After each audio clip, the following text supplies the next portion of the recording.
सभी को नमस्कार। मेरा यूट्यूब चैनल में आपका स्वागत है। आप सभी को सुप्रभात, शुभ दोपहर और शुभ संध्या। मेरा नाम बालकृष्ण है। मैंने हिंदी में generative AI full stack developer course शुरू किया है। आज की कक्षा का एजेंडा पाइथन के लिए शीर्ष 10 डेटा लाइब्रेरी है। One of the top most Python library NumPy, numerical Python, a fundamental library for numerical computing in Python, providing support for large multi-dimensional arrays and matrices along with a collection of mathematical functions. It is used to manipulating numerical Python. Pandas. It is one of the topmost library to manipulate the data. A library for data manipulation and analysis. It provides data structures like data frames and series, which allow for efficient data handling, cleaning, filtering, and analysis in Python. Pandas library. Matplotlib, a plotting library that enables the creation of various types of static, animated, and interactive visualizations, including line plots, scatter plots, histograms, bar plots, and more. It is for used visualization of the data in Python.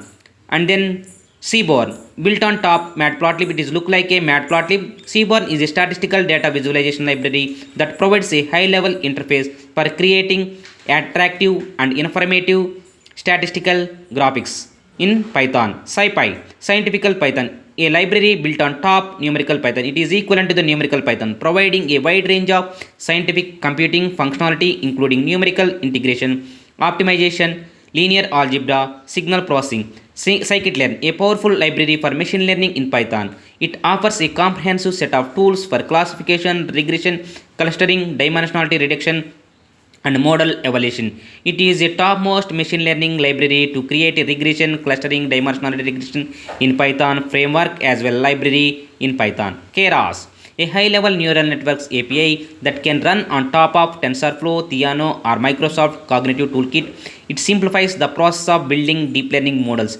It is used for developing and deploying machine learning and deep learning models in especially Python framework using Keras, natural language processing, OpenCV. TensorFlow, a popular library for deep learning and neural network computation. It provides a flexible framework for building and training various machine learning models. It is used developing and deploying the deep learning frameworks and models in on-premises as well as cloud premises also. यदि आपको समग्र पसंद है तो like button और subscribe button दबाइए। आपका बहुत बहुत धन्यवाद। मैंने SQL, PySpark, ML, DL, MLOps, Scikit-learn, Git, LLM, transformers, GenAI इत्यादि बात के बारे में बताऊंगा। थैंक यू, धन्यवाद, शुक्रिया।